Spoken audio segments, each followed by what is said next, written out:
Welcome back, everyone, to the Abundance Formula podcast. The irony of this episode is that this will be the third time I have recorded this episode. The first time I recorded the episode, one of the kids must have touched the gain on the microphone stuff.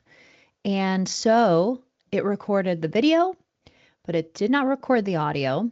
And which sucked because that run of it felt really good to me. It was like, my first run doing it, so it felt super just authentic. You know what I mean? When you have to rerun something, you feel like you've already done it before, if that makes sense. So it's like that was kind of like my first authentic run feeling with it, and I really liked it. None of the audio recorded. So that's that. That's, the life of a podcaster. I'm sure any of you have, or any project, I'm sure some of you have written a paper and you thought you saved it, somehow got deleted, and it's like you have to do it all over again.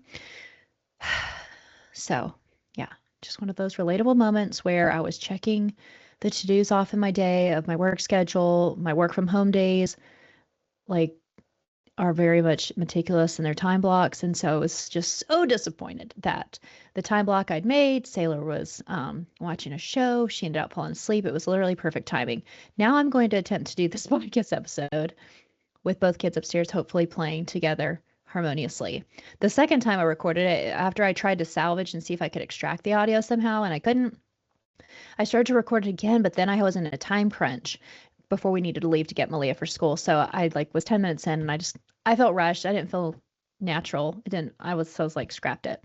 So now, hopefully this is recording. It should be. I've done all the things and here we are. I hope you guys have had a great rest of past previous weeks. Hope you had a happy Halloween if you guys do that. We had a great birthday from Malia, which is the day after Halloween. She had her first sleepover. That's entering a new phase of life for us. She just turned 7. First sleepover. It went good. But yeah, just a lot of busy stuff. And hopefully we can also make it through this episode without me having to clear my throat too many times or have a coughing fit, because I kind of have this cough cold combination because the weather has been crazy here and it's went from 75 degrees to super cold. Today was like 18 degrees this morning. And yeah, so it's got me kind of in a way. But I'm excited about today's episode. It's about how to stand out and build deeper connections. And what made me think about doing this episode was I finished up another book recently. I've been deep diving ever since I started this podcast. I've just become obsessed with asking quality questions and effective listening. And since I started this podcast, I'll kind of give you a little backstory as to why I've become so fascinated about this topic and trying to communicate then to other people how they can flex this muscle, learn to flex this muscle of asking quality questions and listening and holding space. And so when I first started this podcast, I think I started recording my first interviews and solo episodes end of 2017. And then the podcast launched beginning of 2018.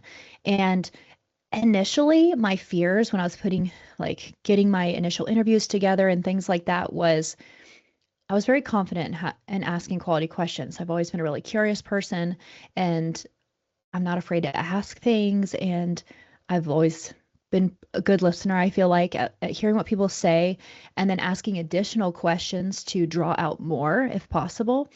And so, but what I was worried about was thinking, okay, I'm a nobody starting this podcast. I was blessed in my reach outs that apparently I had a gift for reaching out to big guests and showing how the podcast aligned with their mission and vision and how I could help promote what they're doing and support them and sharing their message with others and, sharing that ripple effect with others. So I ended up getting a lot of huge guests on my show right out of the gate, which was terrifying for me because, again, I didn't know what I was doing. I was terrified of all the tech stuff that I didn't know what I was doing with. And then I was confident in my question asking, but what I was worried about most was, should I be trying to inject after their responses to my questions, my wisdoms or my expertise or things I might think to try to build thought leadership somehow, or, how do I stay important in this process? Does that matter to people? I don't know. Like, those were just some of the things going through my mind. But luckily, as I already started my very first interview, I just let go of all that and I just decided to embrace my curiosity and having meaningful connections with people. And little did I know that that is apparently rare. And I started to find out after doing all these interviews with these epic people, like huge people, Elena Cardone, like all these amazing people that are big deals. Um, they started to tell me after we would conclude from our interviews, they would spend time with me after we were done and they would tell me, "Hey, that was a really good interview. You asked really great questions. And, you know, are you aware that other show hosts or podcasts hosts that they don't do that? They don't just not only do they it's hard for them to ask quality questions, but then they don't hold space for the guests to truly answer the question. And then once they've even answered the question, they definitely don't ask then additional questions to dive deeper and draw out more from the guest and the wisdoms they have or their experiences. A lot of people want to just stack on top of that their thoughts, their opinions, their things, and don't just keep it guest focused. And they complimented saying that when I did share a thought I had, it was really just reflecting back what they thought and any additional tiny things that I might have thought. But again, it was more focused on what they said, drawing out more, taking the conversation to a new direction. They felt like I really listened. And that, of course, was very kind and complimentary. But what I took from that is I didn't realize that doesn't always come naturally to people, to be that curious. And then the space, they kept talking about the space I gave people to really answer. And then my follow up being more questions to draw out more from them and not trying to find the way to plug myself in. They said, especially a lot of podcasters will do that, which I understood why, because again, that was my initial fear is how do I plug myself into this, right? I know people want to hear the guests I have on. That's so cool. But how do I fit in here, right? What I didn't realize until after I started hearing all this feedback from these amazing people that I respected was I learned that to make a difference and to really stand out, the goal isn't to be the most interesting person in the room, it's to be the most interested person in the room. That to really stand out in the noise of the world, it's not who's talking the loudest or the most, it's who's listening the best, who makes someone feel seen. And so since I started getting this feedback and just realizing that this was a common theme, that's sort of a need in the world, I started just researching more on the psychology of it and how to get even better at it. I wanted to become just an expert at question asking, listening well, and holding space. So one of the books that I recently just finished made me want to share some of this with you guys. And what I liked is this book kind of gave me a simple starting point for you guys for some responses that I often get when people are like, well, I'm not good at asking questions. I don't really, where do I start with that if that doesn't come naturally to me? So we're going to get into that today because the reality of being curious and truly asking quality questions and engaging with people makes life so much richer and more meaningful. And when I was doing some research on my own, the research actually shows that only a third of our interactions daily are actually substantial conversation. That one third of our daily stuff that we talk to people about, interactions, is really of any value, of any quality, and that people vastly overestimate how good that they listen.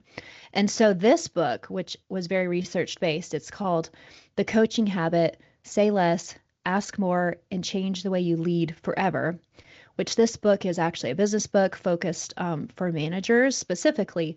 But the way I was reading it was not only for that side of things, but it really all the same lessons and the questions they talk about asking and the way you listen back completely crosses over into regular life. So it will not only change the way you lead for sure, if you're a leader in what you do, but it'll change the way you live your life forever. And it's going to create true, meaningful connections and in a way that's very simple to get started.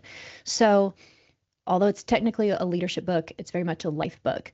And it helped put into simple terms things that I had been thinking myself, knowing that this does come naturally to me, but how to help coach other people to build this skill set for themselves. So, Why asking quality question works is because it invites more in depth. It helps create space for people to think critically and reflect, and it helps them to even discover wisdoms in themselves that they maybe didn't know they had, and other people, again, to experience things that maybe they didn't know were in there. That was one of my favorite things when having guests on the podcast, is to try to maybe ask them a question they hadn't been asked before. And of course, one that's relevant, not something dumb that, of course, they hadn't been asked before, but to try to think of something. And I would listen to other interviews they'd been on, like, what haven't they been asked? And sometimes I would ask them that, like, hey, you've been on a lot of interviews. What's something you've never been asked before about yourself or what you do or your mission that you wish people would ask you about? And so many people were surprised by even that question. So one thing you're wondering, I know, is if I'm not good at asking questions, what do I do? Where do I start? So the book that I'm talking about that I just read says the best question you can start out with, besides, and a lot of people, initially your first thing, if you're seeing someone, is, hey, how's it going? Tends to be a very common thing. This book's starting question, they say, for in regards to business, is what's on your mind? But they're kind of talking about teams and projects and things.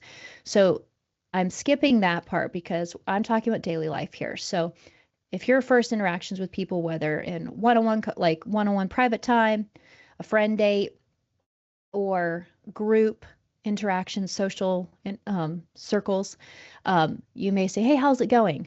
Right? People's first answer, this is something that was really interesting that the research shows. People's first answer when you ask them something like that is, number one, not always the truth, and two, it's not their best answer. So even if it happened to be true, say they happen to say, I'm doing pretty good. Number one, it may not even be true, which I know all of us know. How many times have we all said, oh, we're doing good, we're doing fine. If you're not doing fine, you rarely will. I don't think I've ever had somebody actually say, I'm actually not good. I don't think I've actually had somebody. Now, when I've dug deeper, maybe I find out that's really the reality. But the first answer is rarely the truth, and it's definitely not their best answer. So here is the question that I want you all to focus on starting with. So besides your initial introduction, when somebody says the doing good, your follow-up question that I challenge you to start using in your daily life now is to say, and what else?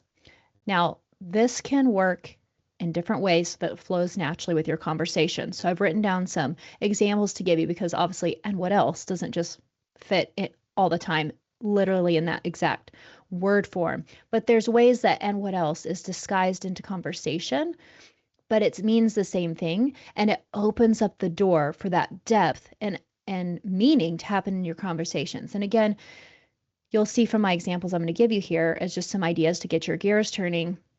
This doesn't mean every conversation you have needs to be transformative, super deep and transformative, a personal development chat with somebody. We're seeking to create actual connection with people and meaning. Your interaction with someone, when you've left you both for the better.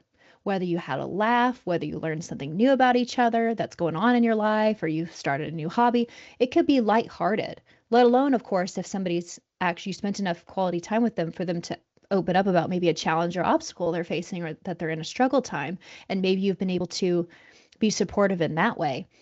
But it's just about creating a meaningful connection and interaction, it not being truly a waste of everyone's time, honestly.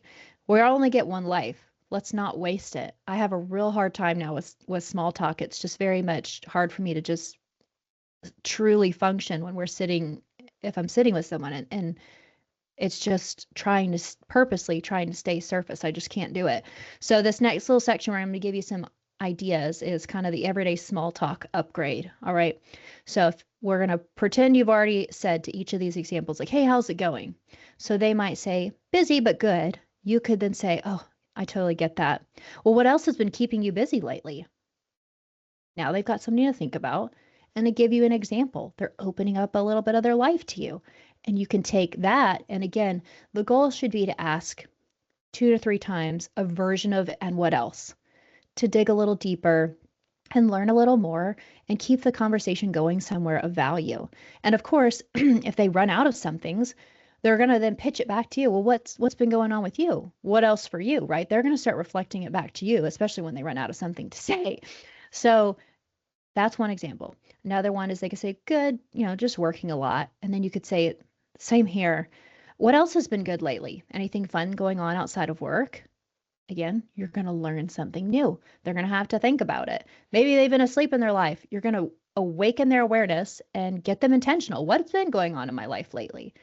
That's a value. You're providing value to this conversation. And then another option is they could say, doing good, just the usual routine. You could say, nice. What else fills your routine these days? Anything new sneaking in? Or what does your routine look like? Any of that is a version of, and what else? Tell me about your routine. What does that even mean?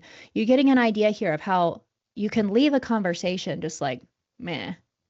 Or you could just get a little deeper and actually gain something from the combo. Again, doesn't have to be some life transformation goal. It's just like, are we getting to know each other? Are we friends? Like, what does your routine look like? What does your life actually look like right now? It's not that hard. We get lazy, honestly, or scared. And we're going to get into this in a minute. One last example, someone could say, yeah, same old, this is what's going on. And you could be like, I hear that. What else would you want to be doing if it wasn't the same old? They might not have even thought about that. Now you're really providing some value, not in some high pressured way. You're just getting their gears turning to think, what would I rather be doing? They might have to think about it for a second. That's good critical thinking. But again, not in some big high pressure way. It's just working people's relationship muscles, their conversation muscles that should be worked for true quality connection and richness in life. Here's some other just quick examples that are, the same thing as saying and what else in disguise, same energy, but different words. You could just be, again, anything new or different in your world. What's been surprising you lately? What's been filling your days the most? What's lighting you up lately? Those are other just simple, lighthearted ways of just getting to know someone better, even if it's someone you already know, or especially if you don't know them, you're going to learn something and they'll probably reflect it eventually back to you so you can answer back. But it's not just, of course, about asking quality questions. It's then about having quality listening to what they actually say to you to continue the conversation going in a good direction and to continue gleaning. And again, a lot of times that and what else just gets things started if it's really surface. And then organically, as they're actually talking, it takes you to the new and what else place without having to try. But I think there's a couple things a couple of reasons people don't even really try in their interactions. And I think number one, it's because people are just scared of talking. They're like, hey, Jeana, I'm an introvert. I don't really want to talk. I don't really want to say anything. Well, this can be your friend then, because some extrovert like myself is going to see you trying to hide in the corner, is going to come talk to you. And so then, you know what? And what else them up, right?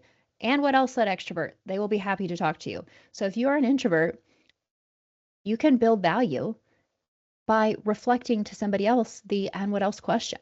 You're keeping the conversation going. It's more fun for you than in your mind it being a super bland, fake conversation that now not only are you introverted, but you're having to pretend to be interested and pretend like there's any sense of substance in this conversation. That is so much more difficult to do. It's hard for me as an extrovert to pretend to get through a situation or a conversation. It's hard. So if you're an introvert that's just scared of talking in general, this is going to be your secret weapon. This is your superpower. So when people come talk to you, you've got something to converse about. And then the second reason I think people just purposely don't connect is they're scared maybe they will really connect to somebody and maybe that'll make someone actually crack open and ask them for help or advice or have an obstacle that they tell you about, and maybe you're scared you won't know what to tell them. You won't know how to help. You won't know what to do or what advice to give. And so that's where we're going to dip into one other thing that I've noticed is that people don't really just need advice a lot of times. They need someone to hold space long enough for the truth to surface, their truth to surface, their solutions to surface.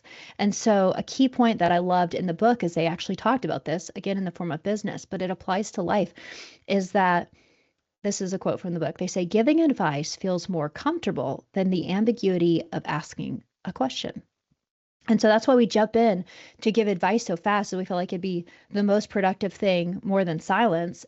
But then most of the time, it's really just because we're so uncomfortable. We just want to fix it and we don't want to sit in it. So leaving space for a response, for someone to think about it, and again, ask a productive question. We'll get into what that should be if someone's facing a challenge. And then give them space to think about it. Don't try to just plug in your answer real quick or feel like you have to, especially if you feel like you don't know an answer. So resist. The best thing you can actually do is to resist the temptation to throw out advice yet and ask another quality question. So and what else to them, to a place where they've opened up to you now and they're in the middle of a challenge or a struggle and they don't know what to do. So instead of giving advice, here's your next question you ask. What's the real challenge for you here? And the for you is really important because it anchors it into the person you're dealing with in front of you. Their problem could be complaining about a Karen at work that's done XYZ, that's caused XYZ, and she could be spilling the tea and the gossip on Karen. But Karen isn't who you're dealing with in front of you. So an actual productive question isn't to, number one, join the complain train.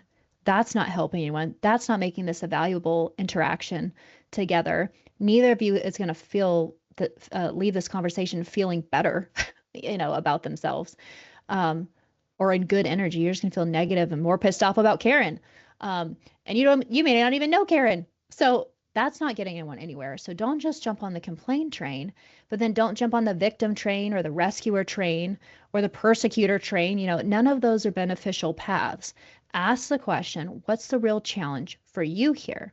And then another way you can phrase this is, so they've told you about their struggle, their challenge. And so then you can say this, oh, okay, man, that sounds tough. What are your first thoughts on what you might could do in this situation next time? Or here's another example. After you hear what they say, so you're pitching it to them. What could you do next time to make this go better? They'll have to think about that. Well, they'll give you some kind of answer. You can then nod and say, that's great. What else could you do? Again, you're going to and what else them. What else could you do? They're going to think about it again. If they give you another good answer, that's great too. Is there anything else you could try? Go until they run out of options. Another great one is, you could ask them, say, so what's the best version of yourself look like in like 5 years? Have you thought about that? And they can be like, well, not at all. Most people don't. Or they do, and it's be like, sometimes it could be helpful to think about whatever that best version of you, who that is, what kind of person he or she is. What do you think they would do in this situation? How do you think they would respond to Karen or do about this situation? Again, these are how you ask productive questions. You're not trying to solve the Karen problem. You're creating space, you're asking questions and pitching up the person in front of you to solve their own problem about Karen or to come up with their own solutions. This is an empowering process, and you don't have to fill it with advice. You're letting them talk themselves through it. You're working them through a process. They're working themselves through the process. Honestly, all this takes the pressure off you. You are just asking productive questions, good questions, and listening well to their response, because sometimes from their response, you can, if they're good ideas, you can affirm those ideas or again, continue cueing them into other options as well. And then if you did have an idea at this point, after you've and what else them several times, if they haven't mentioned something that you might have as an idea, then there is a time to give advice and to give suggestions. But definitely after you've created space for them to process things, reflect, and generate their own solutions. Because most of the time we have the answers inside us. Sometimes we just need an external source to help kind of coach us along there. And again, no, you're not trying to be their coach, but you're just asking good questions. You're a friend that's asking good questions. And as a friend, that's one of the best ways you can help people, isn't to try to rescue them. It's not to just jump on their complaint train. And it's definitely not to, get onto them and get them in trouble for be opening up to you that something's bothering them. Asking quality questions is always a great solution to anything that you're going to run into. You ask who is it? I forget. There's a quote that basically says, ask if you want better answers, ask better questions. And it's so, so true. So this week, I want you to give this a try. I want you to, at least with one person, one interaction, try using the and what else follow-up question. You've said hello, the standard. You get the standard response. We always do. Even I will. You give the standard thing. Ask them the follow-up question, and what else? And whatever form that might come most naturally in the conversation. And ask them that question in a few different forms, 2 or 3 times total, and see what kind of conversation evolves from there. And I promise you, it's going to have more meaning. And they're going to leave the interaction thinking, dang, that was really great. And again, you'll probably have laughed or learned something new, or if they were in a tight spot, they're going to have gained something, grown from interacting with you. And again, if they, from your end, what else questions, end up opening up about a struggle to you, then use the next question that we talked about. What is the real challenge for you here? And again, in the different formats that can come. You just might be surprised what you learn about people and what you learn about yourself. This is a good muscle to work because there's so much richness in life and the relationships and the interactions we have. Most people can have all the material things and they can still be unhappy, and it comes back to because they don't feel connected. They don't feel true love. They don't feel like they ultimately matter. So if you want to feel like you matter, you want to create meaning, you want to stand out and have deeper connections, then try this out. Start asking better questions. It's not about trying to outshine everyone, because it's easy to think that, oh man, if I'm in this room with these people, I got to find out how to shine brighter so I am seen. It's not about trying to outshine anyone. Real impact comes from bringing the light out of other people, because that light benefits others and you and them. They felt seen and heard. That feels incredible. And again, as we've experienced, a third of conversations are of any substance. So rarely do any of us feel seen, heard, and valued. So when you feel that from someone, you want to go give that back to somebody else. You're going to create a positive ripple effect through that. And the way you stand out wasn't because, oh, you shine so brightly. No, it's because you drew the light out of other people. And what you become known for is being a person who knows how to facilitate meaningful experiences, meaningful interactions. And that, if that isn't abundant living, I don't know what is, right? So give it a try. Let me know how it goes. I would absolutely love to know your experiences from it. It works great from adult to adult. It works great with your children. I was doing it with Malia. I do it with her every day from school. We know how the initial kids' responses are from school. For kids, a lot of times it's about leaving the space. You'll say, how was your school day? Good. Well, what else happened at school today? Not much, or I don't want to talk about it. I just got in the car. Leave space. It might be uncomfortable. You might want to fill it with something, whether it's to be entertaining or fill the gap for whatever reason. But when you sit long enough, it really doesn't take that long. Then all of a sudden they'll say, well, I lost my gloves today. You lost your gloves today? How did that happen? Well, I lent them to so-and-so because her hands were cold, and then she da-da-da, and then it launches. And then my daughters will spill all the tea. It's about giving them long enough, leaving space, holding space, sitting with it. These are all such amazing muscles to work and create just such a fulfilling life in relationships and love and deep connection. So hope it's helpful. I'll catch you guys next week. Have a good one. Bye.